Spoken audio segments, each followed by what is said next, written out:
શહેરના ગોયાગેટ સર્કલથી SRP group જવાના માર્ગ પર ગેસ વિભાગ દ્વારા ફૂટપાથ પરના પથ્થર ઉખાડી નાખ્યા હોવાના આક્ષેપ સાથે સ્થાનિક કાઉન્સિલરે ઇજારદાર પાસેથી નાણાં વસૂલવાની માંગ કરી હતી। વડોદરા સ્માર્ટ સિટી પ્રતિદિન લાખો કરોડો રૂપિયાના વિકાસના કામો ચાલી રહ્યા છે, પરંતુ સ્માર્ટ સિટી અધિકારીઓ ઇજારદારની કામગીરી શરૂ થતા પહેલા જ વિવિધ વિભાગો વચ્ચે સંકલન નહીં કરતા સ્થાનિક નાગરિકોને તકલીફ વેઠવાનો સમય આવી ગયો છે। ત્યારે શહેરના નવાપુરા વિસ્તારમાં આવેલા ગોયાગેટ સોસાયટી, શક્તિકૃપા સર્કલથી એસઆરપી ગેટ સુધી અને બાજુની સિટીઓમાં ગેસ લાઇનની કામગીરી કરવામાં આવી રહી છે।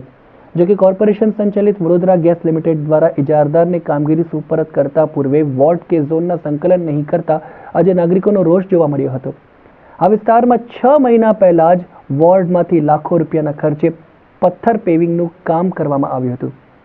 હવે શક્તિકૃપા સર્કલથી એસઆરપી ગેટ સુધી રોડની બંને સાઈડે પથ્થર પેવિંગની કામગીરી થતાં નાગરિકોને રાહત થઈ હતી, પરંતુ 25 દિવસ પહેલા જ પથ્થર પેવિંગ ઉખાડી ગેસ વિભાગ દ્વારા નાગરિકોને ગેસ કનેક્શન આપવાની કામગીરી કરવામાં આવી હતી।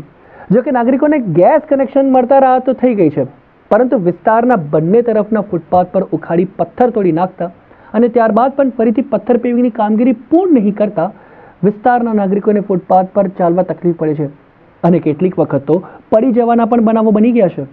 તો બીજી તરફ વાહન ચાલકોને પણ પાર્કિંગમાં સમસ્યા ઊભી થઈ છે। ત્યારે સ્થાનિક કાઉન્સિલર બાળુ સુર્વે દ્વારા ઇજારદાર પાસેથી નાણાં વસૂલી તાત્કાલિક ધોરણે પથ્થર પેવિંગનું કામ પૂરું કરવા માંગણી કરી છે। જો સત્વરે કામગીરી નહીં કરવામાં આવે તો આંદોલનની ચીમકી પણ ઉચ્ચારી હતી। અત્યાર સુધી આજે 20 દિવસથી કોઈ નિરાકરણ આવ્યું નથી કે બુજાવો આવ્યો નથી, તો મહેરબાની કરીને જે બાલુ સાહેબ, સુર્વે સાહેબને જે રજૂઆત કરી છે એના આભારપૂર્વક આ આવીને તાત્કાલિક આ કામ પૂરું કરીને જવા વિનંતી છે।